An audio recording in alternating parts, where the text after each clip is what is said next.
The Rwenzori Mountains, snow-capped peaks in the heart of Africa. The land of Matova Village and his people, the Bakonzo, with their colorful past and uncertain future.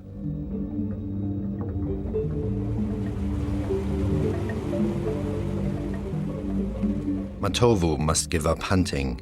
The government forces him to. What will become of him and the Rwenzori, which the ancient Greeks called the Mountains of the Moon? And what will the rain gods say when they can't offer them any sacrifices anymore?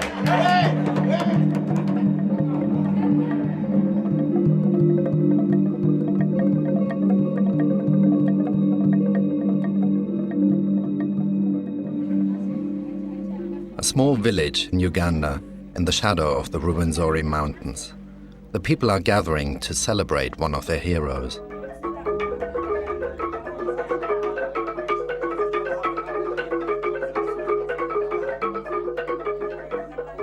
The play is about hunting for monkeys and bushbuck, and the dangers of the woods.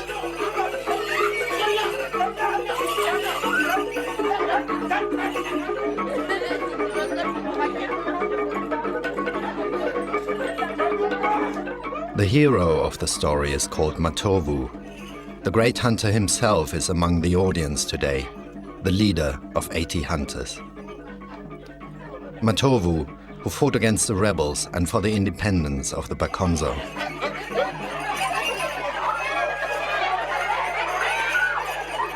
Matovu, who repeatedly escaped the park rangers who had orders to shoot poachers. But all that is history. Today, Matovu and his people will say farewell to a centuries-old tradition, farewell to the hunt. We are forced to stop hunting because of the national park. Now there are rangers everywhere. There's no way out.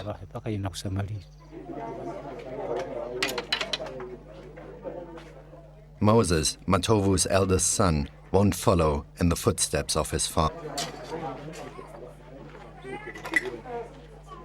The meat of the game is irreplaceable. It's our medicine. But the government doesn't allow us to hunt because the wild animals are important to them. They want the tourists to take photos and pay for them. I don't think the government will allow us to ever hunt again.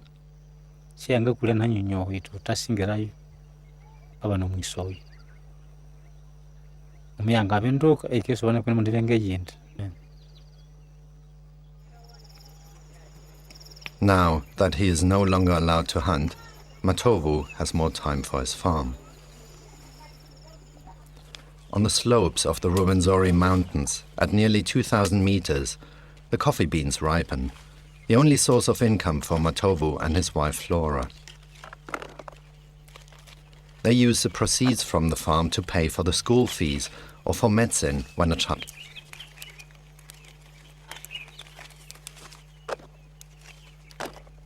Luckily, the coffee price has risen recently, so the small plantation provides them with a modest income.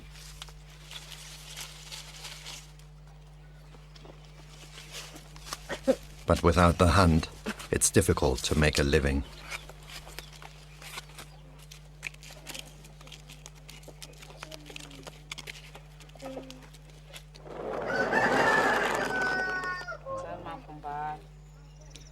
For generations, Matovu's family has used what the fertile soil has given them.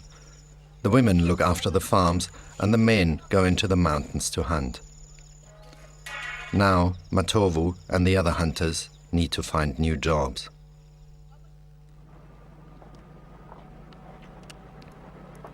"500 meters below Matovu's village lies the mining settlement of Kilembe. John Hanwig lives here. He was one of those who convinced Matovu to stop hunting. Hanwig is an explosives expert and an ex-member of the Australian Special Forces. He rescued women and children during the genocide in Rwanda by taking them across the border into neighboring Uganda. Here, he fell in love with the mystic charm of the Rwenzori mountains and settled down. John is totally against poaching. One day he came with the rangers and tried to convince us that it's bad to hunt animals. He was also afraid that the rangers would shoot one of us. When we laid down our weapons, he became a good friend. Now he supports us. He brings tourists here, and we hope that together we will succeed.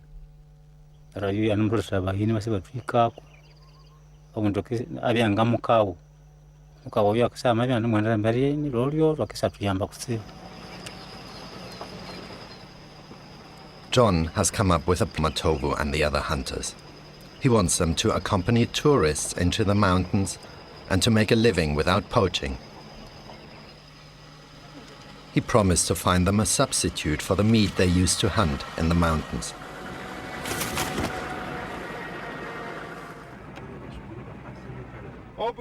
Good morning. Good morning, how are you? I want to take some rabbit. Bawata. This is the way to Bawata. I'm looking for Matovu. Matovu the hunter? Matova and the other hunters. Matova is in the village with his wife. Okay, thank you.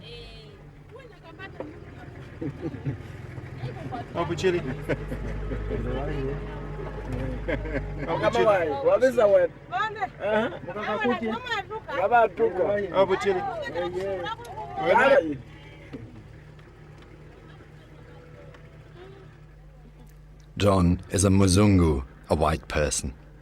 The fact that he can speak some Lukonzo, the local language, has earned him respect.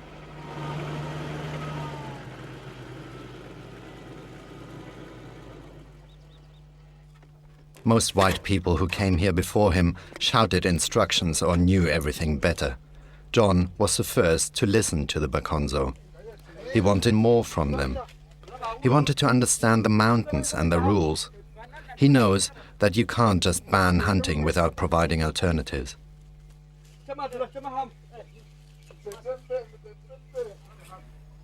So he came up with the idea of the rabbits. In the mountains, Matovu and his hunters poached a kind of guinea pig. John promised to find them an animal they can breed and then redistribute among themselves until there is enough meat all over Zori so they can stop poaching. I'm happy to see you.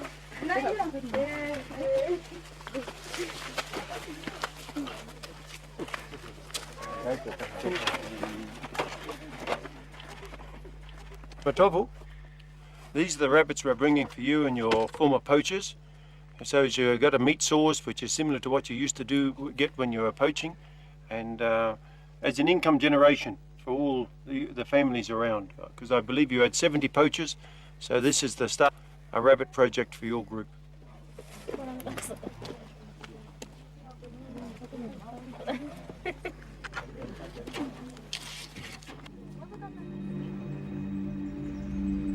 Half a kilometer above Matovu's village are his old hunting grounds. The Rwenzori National Park was declared a UNESCO World Heritage Site in 1994. It's one of the last primeval forests in Africa. Few tourists venture into this remote area in western Uganda on the border with Congo. Marco Machi has worked in Africa for many years and is now making his childhood dream come true.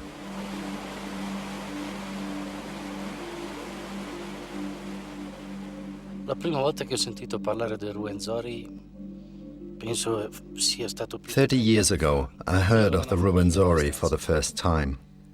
una famiglia decisamente di alpinisti, I come from a family of mountaineers with a long tradition of climbing. sempre in montagna. Since I can remember, we were always in the mountains. What I find particularly fascinating here is to hike on the trails of a fellow countryman, an Italian who explored these mountains in Africa for the first time. I'm fascinated by Africa. It's very exciting to explore one of the highest mountain ranges and to follow the tracks of a compatriot. Prince Luigi Amadeo, Duke of the Abruzzi, was to scientifically explore the Rwenzori Mountains. In 1906, he spent 3 months in the hills. Prince Luigi was accompanied by his Baconzo porters and his photographer, Vittorio Sella.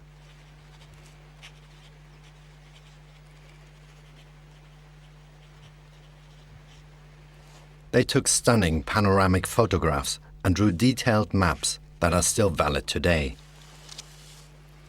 An important result of this expedition was a topographic map drawn by the Duke of the Abruzzi himself. Even though the map is more than 100 years old, it was used to define borders that are still valid today between Uganda and the Belgian Congo. Protettorato inglese che era allora l'Uganda e l'ex Congo belga. So the 5,109-meter-high Margherita Peak was named after the Italian queen, served as a colonial landmark.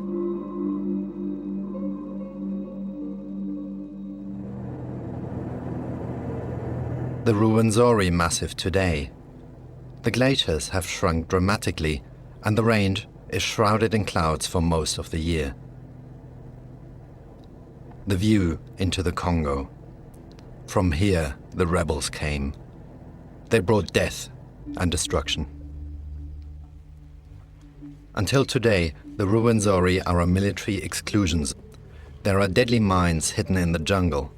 Every day, soldiers and rangers patrol the area. Makvano Josiah is one of them. From 1996 to 2001, around July, this park was actually inherited by rebels from the Congo known as ADF. These people were horrible because you find they would kill innocent civilians. Sometimes they would actually abduct some for manpower, and they would loot civilians' properties like goats and foods to the mountains for their survival. The Bakonzo were divided. Some joined the rebels, fought on the side of the government.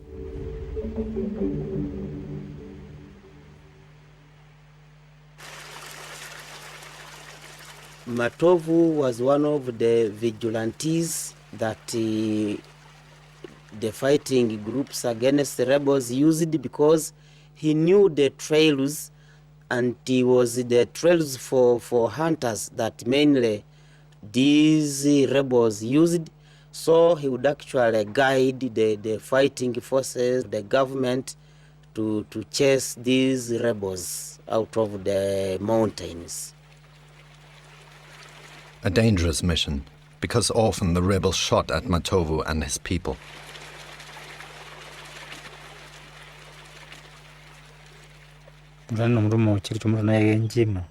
In our hunting group, there was a young boy who was about the same age as my son Moses. When we came out of the mountains, he suddenly disappeared. I went back and looked for him everywhere. When we found him, he was already dead. They had killed him.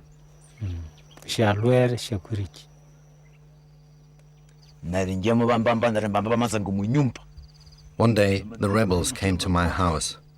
They tied me up with ropes. Then they cut my throat with their machetes. I almost bled to death. Thank God I was saved. In the end, we were able to expel the rebels. And now finally, we have peace.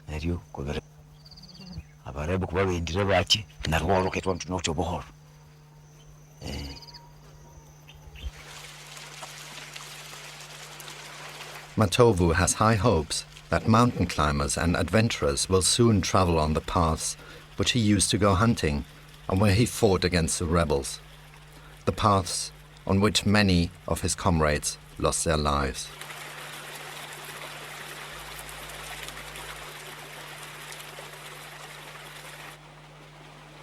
Kalalama Camp at 3,100 meters. As soon as possible, because it's a very important. Matovu's friend and employer, the Australian John Hunwick, is the first private investor who is trying to create an infrastructure for tourists with the help of the Bakonzo. A laborious process. Each wood and each tool must be carried by hand up the mountains. Sometimes this takes days.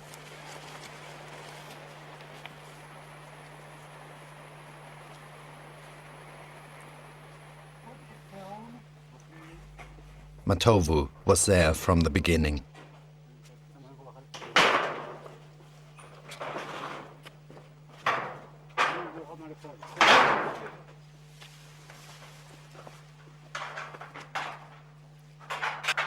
Altogether, the trail up and back is 62 kilometres. And before we came here, there was absolutely nothing. You can see the bush as it is, extremely thick. In fact, when we explored the trails, you could not walk on ground. You just clambered over the top of the dense vegetation, and sometimes you'd be climbing over the top and you'd think, hey, there's a river underneath us. Because it was so thick, you wouldn't even see the water that was flowing underneath or anything like that. And it's a real accomplishment to develop lads, they're local Bakonzos, but for them to help us, and Matova, particularly with his knowledge of the mountains, has been able to help us find a good location to put the trails, then clearing all the trails, and now we're starting to put up the huts.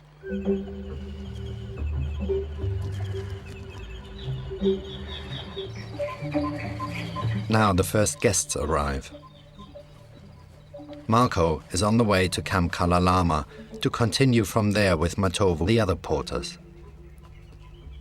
The newly created path leads Marco through the rainforest. Because the mountains appeared over 10 million years ago, plants and animals evolved into distinct forms.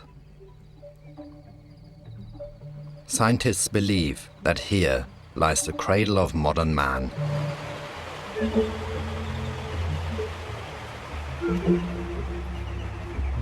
Over there is an old chimp nest, and chimps occupy a nest once and then move away. Once only? Yeah, once only. Except if it is an old chimp, it can use it twice or thrice. For one, security purposes, in fear of somebody knowing where it stays and coming to kill it in some time. And then two, they poo-poo in the nest. So in the morning when the nest has smell, so they don't stay in that same nest. So. The chimpanzees are hiding today, but the intruders are closely watched.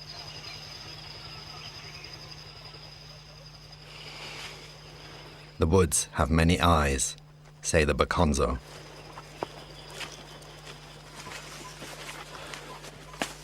"100% humidity, the perfect climate for animals that like it moist, like these giant worms."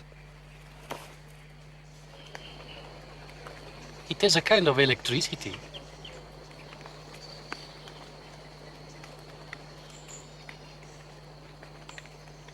It's too cold. It's too cold for... For a long time, the Rwenzori range remained hidden from European explorers, one of the last blank spots on the map. Sir Henry Morton Stanley was the first white man to discover the mountains in 1876. He named them Rwenzori, which translates as rainy mountains.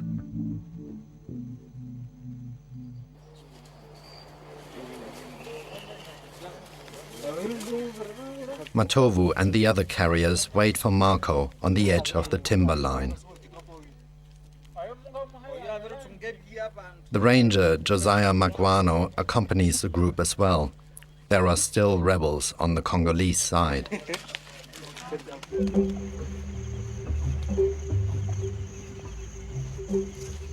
The long, hard climb begins.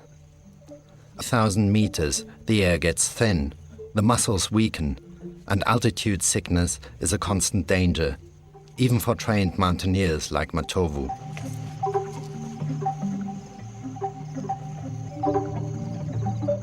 Marco is rewarded with a surreal sight, a lunar landscape. Before Henry Morton Stanley discovered the Rwenzori at the end of the 19th century, the mountains were known as the source of the Nile. 1,000 years ago, the Greeks named them the Mountains of the Moon. E a me questa parola, i Monti della Luna, mi è sempre rimasto. I am deeply impressed by the name Mountains of the Moon, and I'm overjoyed to have finally been able to come to this place. It really is a lunar landscape. It's a surreal place, simply fantastic. È veramente un posto surreale, fantastico. Marco Macchi also got maps. He has made an amazing discovery. Con mia grande sorpresa ho trovato una mappa. Much to my surprise, I found a really antique map of Africa that already shows the Mountains of the Moon. But the really amazing thing is that from the 8th century onwards, these mountains simply disappeared from the maps. The reason is that from then on, there was a rule that you could only show what was scientifically documented. But during antiquity, maps were more like illustrations of the reports by commercial travelers or slave traders. Mentre le mappe antiche riportavano quello che i viaggiatori o i commercianti di schiavi riportavano una volta rientrati nei paesi d'origine. The Bakonzo don't have maps, but they have an unerring instinct for game.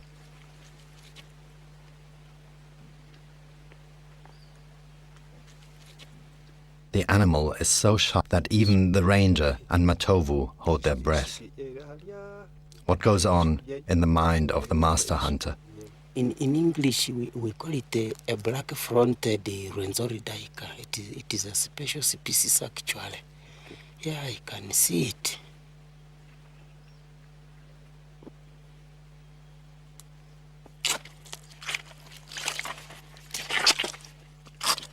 Above the tree line, at 4,000 meters altitude, hikers wade through mud.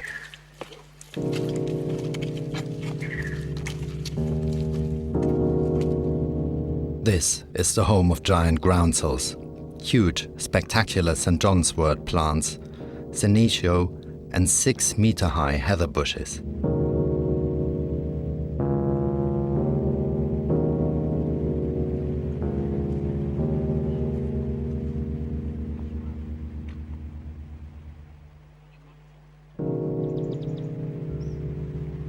The giant lobelia gardens attract the hikers, and the blue monkeys who use them as a food source.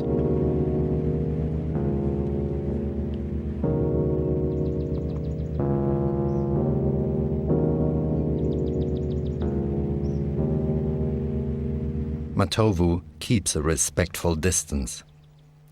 This is Kitazamba's place, whisper the Bakonzo.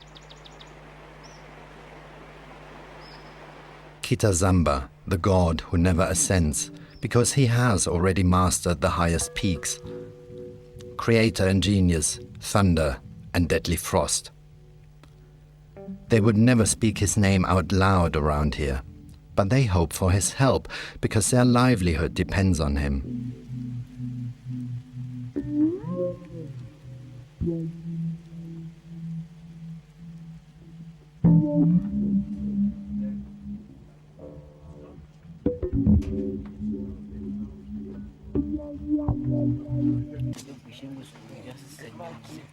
In the evening around the campfire, Matovu and the other porters dry their wet clothes, while Ranger Josiah Makwano tells Marco about the gods.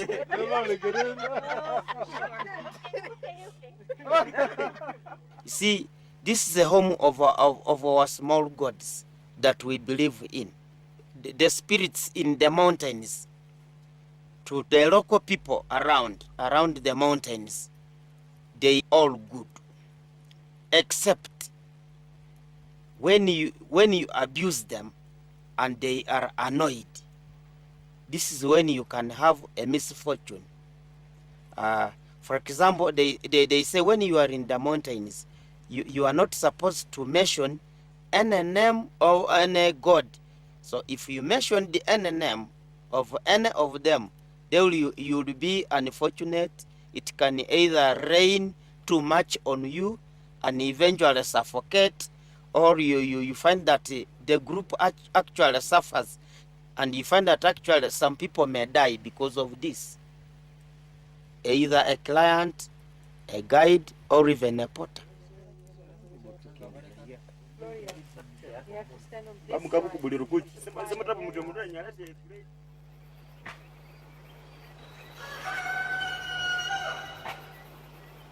The next morning in Matova's village.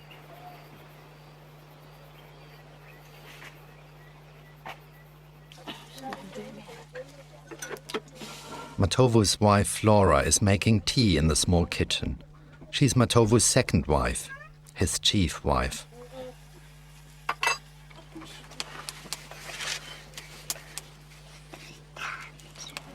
Her cousin helps her cook breakfast. Today they make chapati, a kind of flatbread.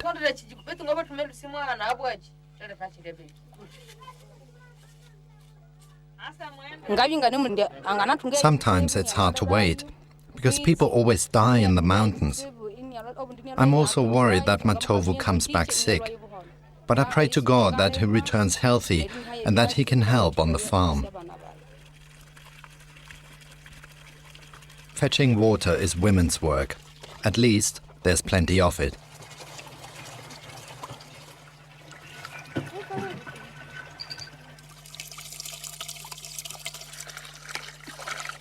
Even the youngest have to help. Several times a day they get water from the spring. The women and the girls carry up to 20 liters along the steep slopes.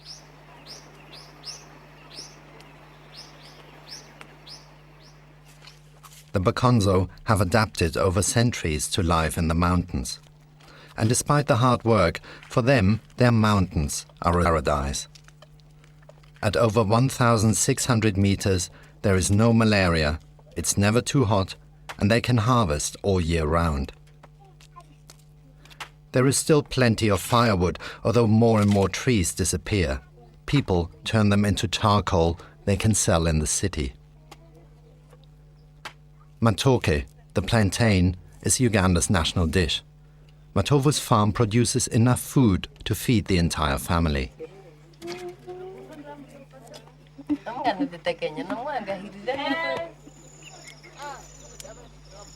Higher up, in the neighboring village, lives Speciosa, Matova's third wife.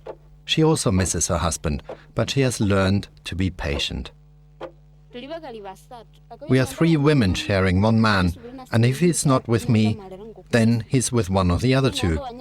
But I've got no problem with that. I just have to be patient and wait until it's my turn.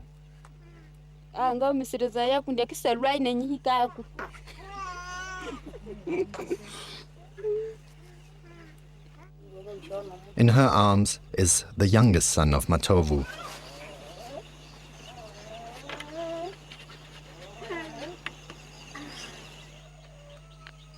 Moses has come to visit his little brother.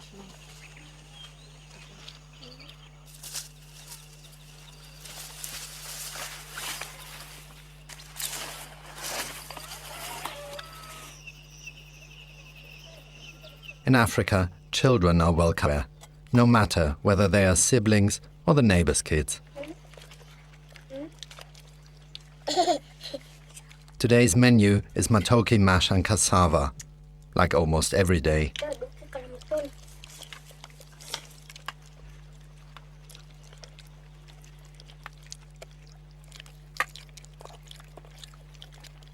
In the fertile Rwenzori, no one goes hungry, until now. Because soon it could get crowded in the mountains. Every year, the population by nearly 7%.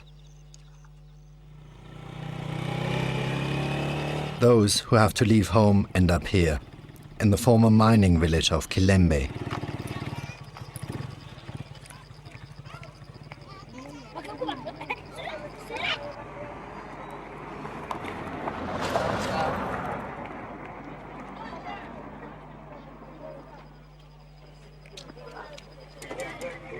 People fleeing the rebels in the have also settled here to begin a new life.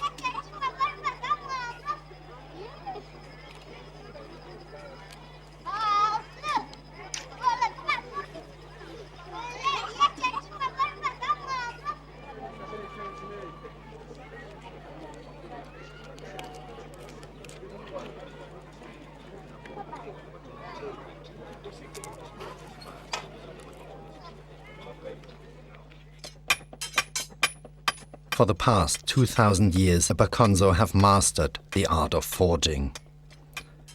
Joseph Musa operates his family's forge, which has been going for 3 generations. Since Joseph has lost his leg because of a landmine, the 50-year-old has had to rely on the help of his staff and his family.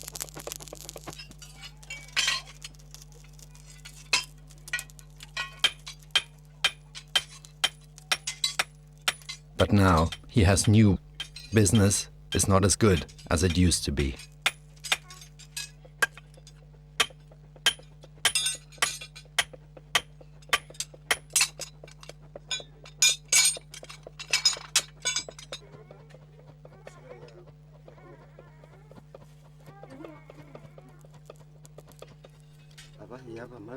If more hunters give up hunting, then I have to close down. The hunters are my best customers. They buy spares and knives. The forge is all I have for a living. Joseph Musa also hopes that visitors like Marco will buy his metal goods, but he doesn't really believe it.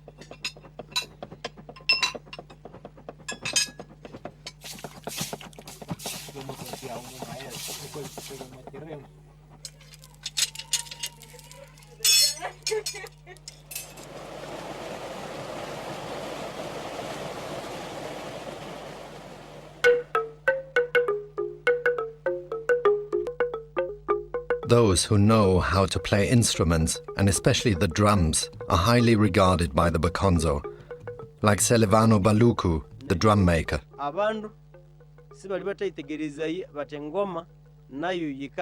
We use the drum to inform people about what's happening in the community. The drum is really our telephone. If you're somewhere in the mountains and you have a problem, you only need a drum. And then you can tell the others exactly what's going on.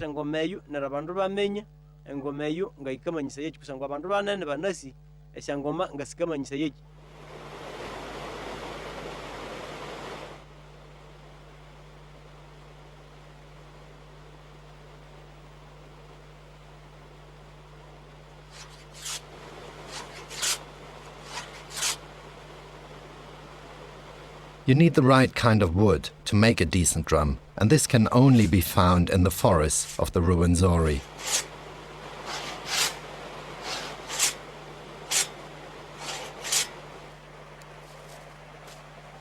Selivano Baluku is on his way to find the right material for a new drum. The hollowed trunk for the drum is made from the tree of wisdom, the Omwamba, chosen and consecrated for this special purpose.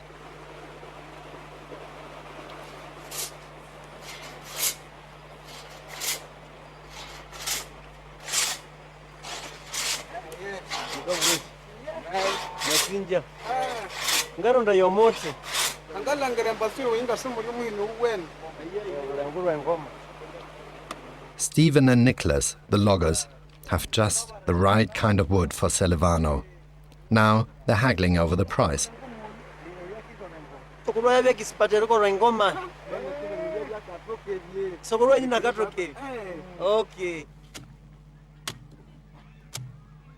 It's several weeks to make a proper drum.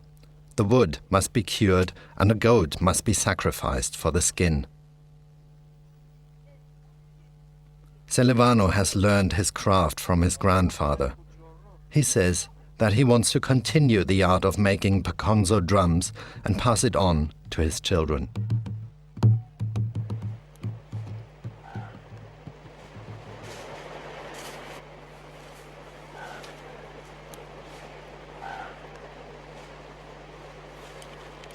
High up in the mountains, Marco's group is fighting the elements.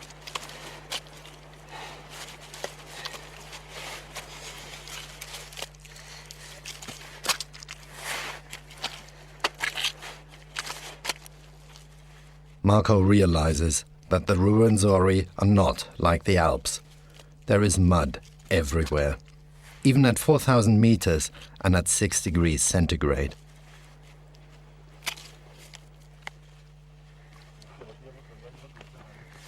This calls not so much for mountaineering skills, but for a lot of stamina and a little bikism. Il primo giorno nel fango, 6 ore nel fango. On the first day, mud for 6 hours. On the second day, mud for 7 hours. And now, more mud. I can't go on, I'm tired. There's mud everywhere. Too much mud. C'è fango ovunque. Sono stanco. Okay, let's go. Andiamo, let's go.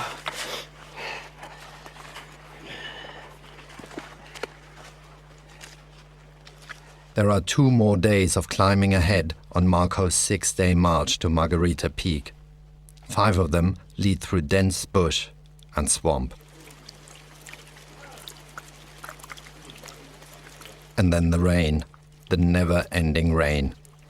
Though the wet season has not even started yet.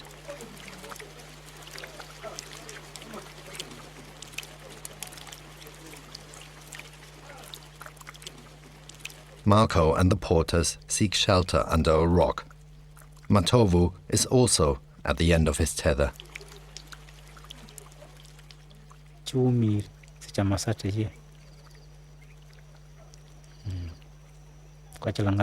Ruben Zori are not easy to negotiate. You're wrong if you think our mountains are easy to master. If you don't respect them, you will get into serious trouble. Recently, one of Matova's colleagues died not far from here.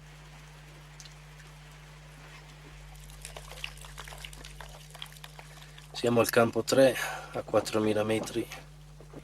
4.100. We are now at Camp D at 4,000 meters, 4,100. I've caught a fever. At night, it was still snowing. We hiked for 3 days through mud, and I froze terribly. Per 3 giorni nel fango fino alle ginocchia. I feel really bad. I don't want to give up, but I think I have to. I need to go back. That's for sure. E adesso non sto bene per niente. Mi spiace rimandare il mio progetto, ma tornerò, questo è sicuro. Tornerò.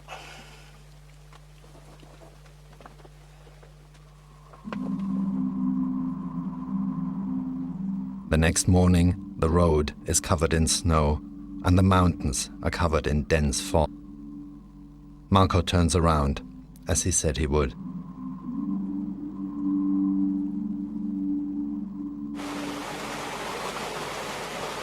On the way down, the rivers have swollen because of the continuing rain.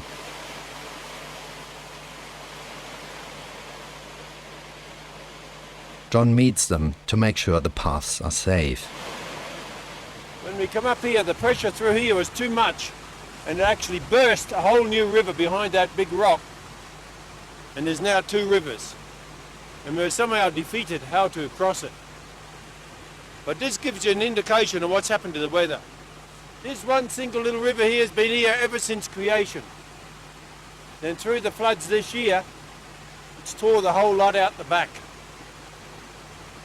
And I really don't know what to make of the weather. It's abnormal to the extreme. You see snow in the streets of London, but this is what's happening here. The bridge, built by John with Matova's help, is gone. Marco needs the help of his porters to make sure to get to the other side. Tourists are lost here without help.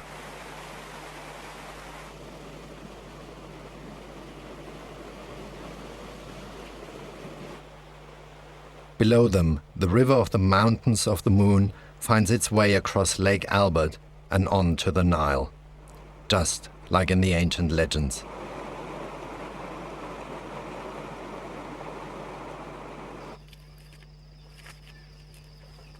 Matova's village is bustling with life. To celebrate his return, Moses is allowed to kill a chicken.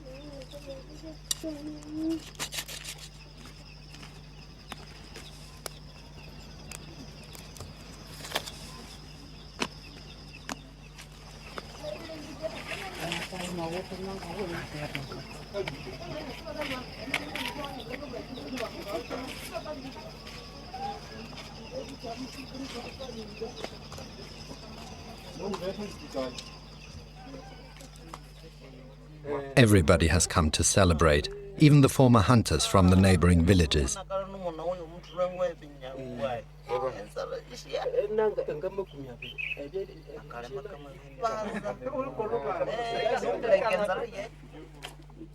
And then Matovu finally comes and brings the rabbits, which he still has to distribute.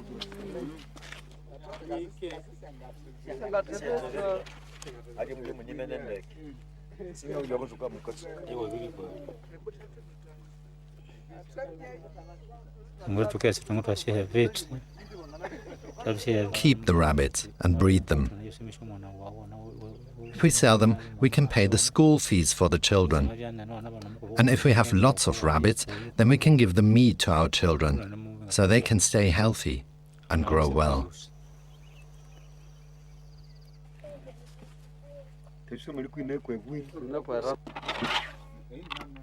Even Moses has chosen his favorite rabbit and wants to breed more in the future.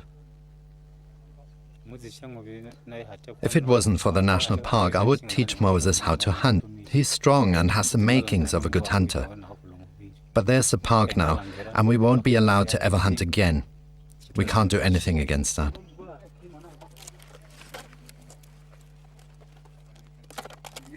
Happy, but also a little wistful, the former hunters distribute the rabbits. Tourism and breeding rabbits are their only perspectives for the time being. Matova believes his son and the Bakonzo have a future only if they say goodbye to the old ways. What the future holds for their children and how long they can continue to live in these mountains is something that only the rain gods know.